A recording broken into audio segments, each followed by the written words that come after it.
them that receive that torture.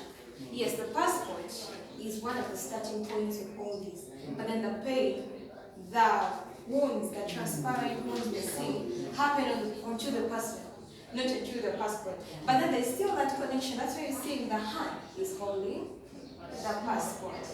And I must say, I'm so happy to get such a dialogue between the public and myself as the artist, because we standing here representing the victims as well, and this is so beautiful. I'll share when I get back to it. So you posed the question of what's the government doing about this? I must say, all what you say, there's nothing wrong. I must say, we are all learning from each other.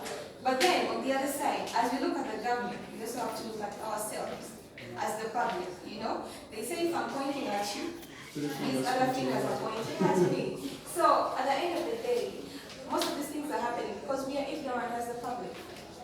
And yet the power is in our hands. Because at the end of the day, we talked about this being a globally challenging issue happening every day in our country and the global level.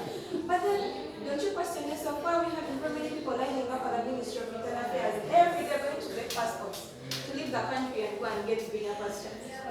And people have heard these stories, but then people, I don't know, society needs to be more re-educated. The government makes it very difficult for you to. I am diaspora, and the government makes it quite impossible for you to do something here. Like, they would rather pick a Chinese investor than you get an investor, even though they're preaching in the diaspora that we abandon our passports and our positions. And I've been back for years, and I can tell you that it took me like 25 years to decide, like my parents, of course, 25 years of fighting to come back here to the place where I was born. So it's So is there a list of countries where this thing is available? Which countries? Is there a list? The destination where our people are going? Yes, we have the Middle East. The Is Middle there a East. list that has been generated? Yeah, the list of countries that we know our people are being trafficked and to. We have the Middle East, Saudi Arabia, we also have Kenya here. We have some people that is being trafficked to Kenya. You've heard of those stories. You've seen NTV documenting them. Thank you so much. Juba, then we also have a bit of India. I think trafficking happens in any country. It just depends on how, like, how exposed you are, the intensity. exactly. And then as the artists, we discovered we did the research that we as the public also have a role to play, that we are living to the concerned authorities. Yes, I understand the loopholes in the laws that have been amended. I understand there is corruption that we are calling it. I understand there are challenges, but then the power is in our hands. Yeah. Because at the end of the day, no, it is. If you, the problem starts with you. If you continue to bribe, then if you are treated well, exactly. Encourage people to go out to know. I don't know. Power is a very You tricky have thing. to. Rwanda did it.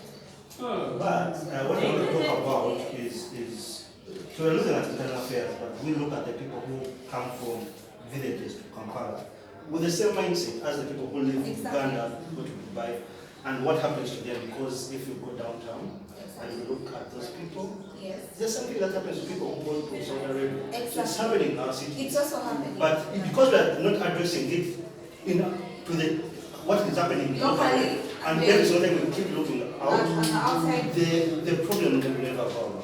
Now, you know, these are beautiful points that we have been seeing, because when you shared about the story of people living up country and coming to the urban centers and they're being trafficked within our own country, we all were nodding our heads. Yes, you're right. Yes, right. But then, what are we doing about it? I'm not blaming anybody, but I want us to have dialogue. If your neighbor's housemate is being trafficked, all you do, you be like, oh, wow, you don't miss that. When you're like, tell me quarter, because that's really one. Tell me quarter, These people are friends.